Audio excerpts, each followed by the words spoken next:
É porque eu tô na sua frente, tá? Mas eu vou falar porque é que isso dá voz às pessoas que estão nas margens, entendeu? Estão esquecidas. Tem que ter voz. Então, ela sabe que ela pode atuar como cidadão, ela pode chegar lá e falar, olha, o problema que está acontecendo é saneamento, é segurança, é transporte, enfim.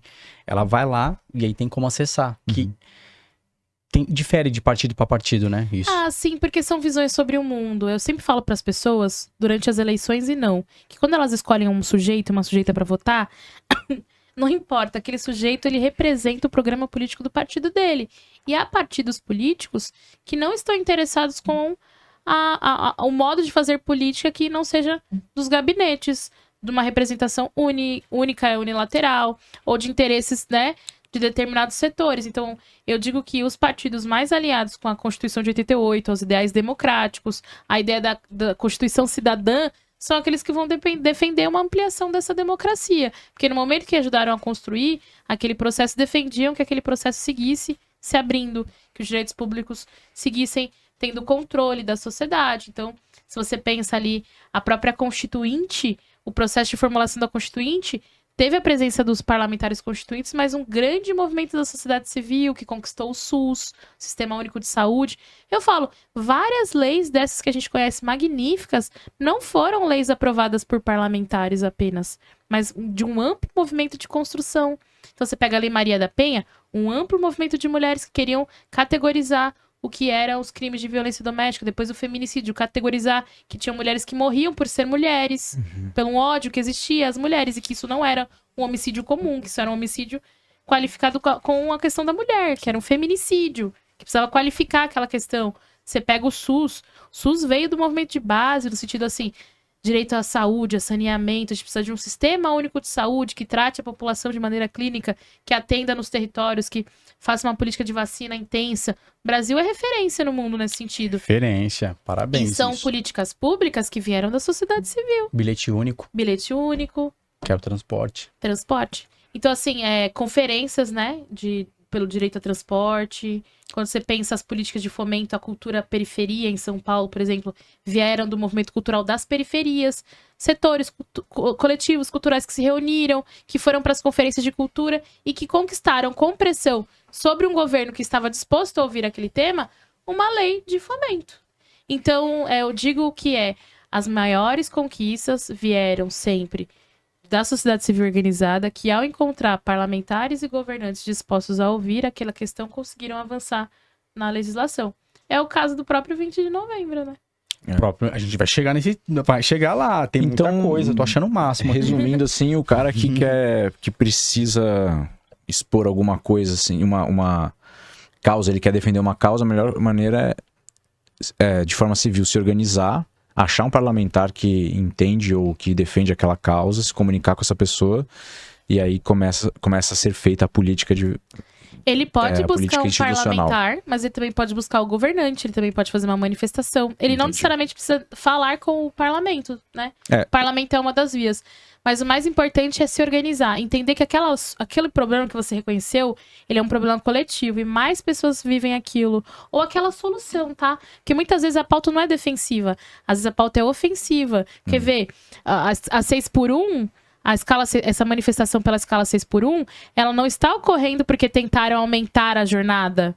E aí nós fizemos uma defensiva defendendo uma escala de 6x1. Não, é o movimento Vida Além do Trabalho que está falando, nós queremos propor uma mudança, né? Então, assim, eles reconheceram uma solução. Perfeito. Então, às vezes, a sociedade civil também reconhece melhorias, soluções e transforma. Então, é muito interessante esse caso da jornada 6x1, né? O fim da escala, porque é um conjunto de trabalhadores de um setor grande no Brasil que envolve comércio, envolve até o agronegócio, envolve vários trabalhadores na escala 6x1, né? Que vai de shopping até o ramo o segurança do agro. É o que mais sofre com 6x1, né? Então. E aí, tipo assim, você fala, vida além do trabalho, o nome do movimento. A gente pode ter mais do que um dia de descanso para conseguir ter qualidade de vida? E aí é uma proposição de melhoria que a sociedade civil formulou e que tá ali, né? Então, o que o movimento fez? Fez manifestação, organizou paralisação ano passado no 20 de novembro também, se eu não me engano. E aí fez uma proposição, né, para deputada federal Erika Hilton, que topou transformar aquela reflexão numa proposta de emenda constitucional, que foi para o Congresso Nacional, que foi coletar assinatura, mas ao mesmo tempo fez manifestação de rua para pressionar os deputados, que ao mesmo tempo fez manifestação de rua para provocar o debate na esfera pública e que está aí tramitando. Então são formas de você fazer política, mesmo você não sendo parlamentar.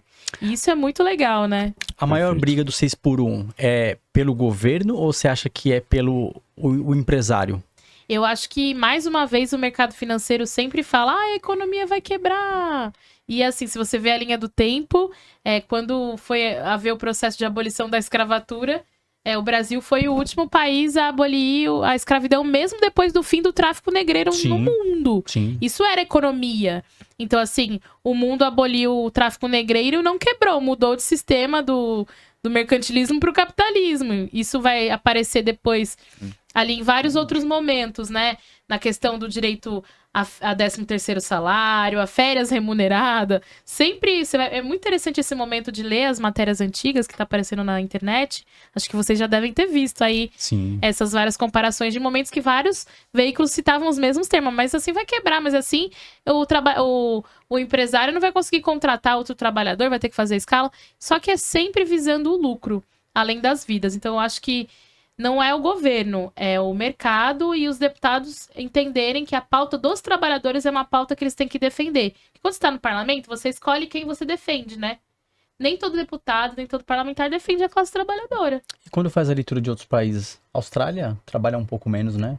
E tá aí. Sim. Ah, vários desses países que a gente fala que tem E é estado de referência. bem-estar social, Sim. especialmente o norte global na Europa, Sim. que são os países que, inclusive, podem ter estado de bem-estar social porque herdaram muitas riquezas do período da escravidão, Sim. né? Então, assim, normal, a escala menor, o sistema de educação pública, tipo assim, não ter vestibular para entrar na universidade.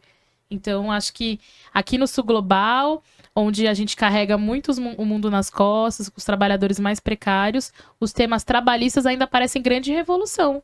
Né? Temas básicos parecem revolucionários. E são temas Realmente. que existem nesse sistema em vários lugares do mundo. Mas que para nós é muito mais embaixo, é mais difícil. Porque um país de maioria negra, toda vez que você qualifica o direito ao trabalho digno, você dá um pouco mais de dinheiro, de dignidade para essa população negra. Sim. E dignidade para a população pobre e negra não é um projeto do Estado brasileiro, né? Então por isso que é sempre difícil avançar. Mas eu tenho ficado achei bem positivo. Achei incrível que a Erika Hilton tenha apresentado essa proposta, que ela tenha trazido a discussão sobre o mundo do trabalho de novo para essa nova geração, que o Rick Azevedo, que é um dos cofundadores desse movimento, está conseguindo fazer essa discussão. E bem legal ver que a pressão fez com que mais de 250 deputados estejam já assinantes da proposta, mesmo que ela ainda não tenha sido protocolada. Espero que ela tramite, que ela seja votada e aprovada com muita força das ruas aí e de parlamentares que entendam que o Brasil é, né, maioria feita por trabalhadores e que eles estão lá no Congresso. Precisam aí ouvir atentamente as reivindicações.